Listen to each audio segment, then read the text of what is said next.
Welcome back to Real Talk with Robin. We're joined with Robin Gwaltney from the Gwaltney Group, a reliable and well-known real estate team in our area. This segment is all about breaking down the key information, trends, and issues that matter to local buyers and sellers. And today we're talking about the sellers. So thank you, Robin, again for coming in. Of course, it's always a pleasure. It's always my pleasure. So who are those active sellers in our area? Okay, good question. So if we look nationally, I know you said in our area, but I'll talk broad and bring it in. Zoom out. Yeah. So we talked about the average age of home buyers last week, and the average age of home sellers is 64. Okay. Yes, truly. I'm not Okay. selling, but Okay. and it's because there are a lot of baby boomers who have houses, who have built wealth, who they have more than one, several, Okay. and can afford to start selling off and doing what they want with their money. And so why are people not selling? Well, I mean, so some people would like to sell, like younger people have maybe outgrown their home. Right. And they could use a bigger one, but they're still locked in at that really sweet interest rate from when the rates were so low, and they don't want to give it up. Okay. Okay? So there is something in the news that's going to be interesting. Okay. So first of all, they were talking about a 50-year mortgage, which seems crazy to me. Wow. But that's your whole life. but when you think about it, not too many people are staying in their house the term of their mortgage. Oh, okay. So it's just Okay. really how much it's, the time it's amortized over to keep the payments down to make it more affordable. That makes sense. The average seller right now has been in their home for 11 years, and that's Okay. actually high. Yeah? I mean, it hasn't typically been that high. I'm putting you on the spot. Do you remember how it was last year? Yeah, well, last year was probably the same, but I'm saying before the pandemic, people used to say okay. 5 to 7 years, 5 to 7 years, 5 to 7 years, and then interest Wow. rates dropped, and they got so low that people were like, I don't want to sell, I Yeah. don't want to move. So that's where I was going. The other thing that they're talking about on the horizon is a portable mortgage, where you could take your rate with you.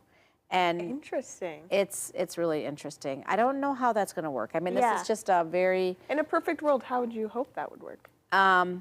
I don't know. I think Yeah. what they should do, in a perfect world, if it were up to me, I would say let's just give first-time home buyers a really sweet deal on their interest rate. Love that idea. I mean, let's Yeah. help them get in, right? Yes, build But that wealth. That's only going to help. I'm not in right? charge, and I don't have anything We to say should- about it. We need to make you in charge. Sorry, but that's what I think would be a great fix. But bottom line is that the sellers are selling. People say, why are people selling their house? What's motivating people to move?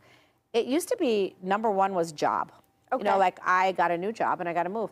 Now so many people work remotely that they don't necessarily even have to move That's when they get a right. new job. That's right. So sometimes they move because, hey, I work in Rochester, but I don't have to go in the office, so I'm going to move up to my lake cabin all the time instead of just time. on the weekends. And so Yes. then I'll sell my house. So that would be a reason. That makes Or a big one, and I can totally relate to this one, Okay. is they get grandbabiys. Oh, yes. And they just want to move. I mean, everybody Closer to likes to live by their family. kids, but Yes. it's even more magnetic to want to live by those grandkids, Oh, right? absolutely. I just got So- chills. I'm thinking about your grandbaby. I'm lucky I live close. Yes, you do. But a lot of people, aren't as fortunate. But That's people right. do relocate for that, for Okay. sure.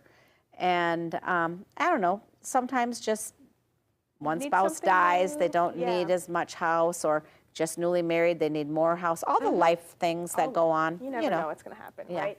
So what do sellers need to know before Yeah, selling? that's a good question, because buyers are getting a little fussier. Okay, yeah.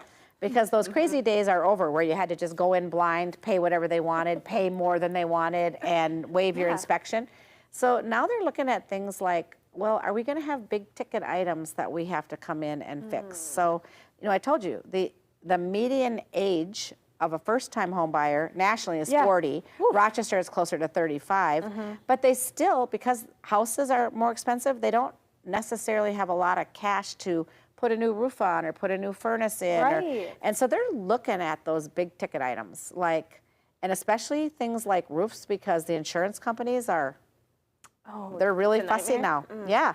If that roof is at the end of its life, some insurance companies won't even insure the house for you. Wow. And if the insurance company won't insure the house for you, the bank's not giving you a loan. So it's not even about people being particular, it's about knowing what they need to know. And, how energy efficient is it? Because energy, electricity and gas, it all costs more, add right? up. It all adds up.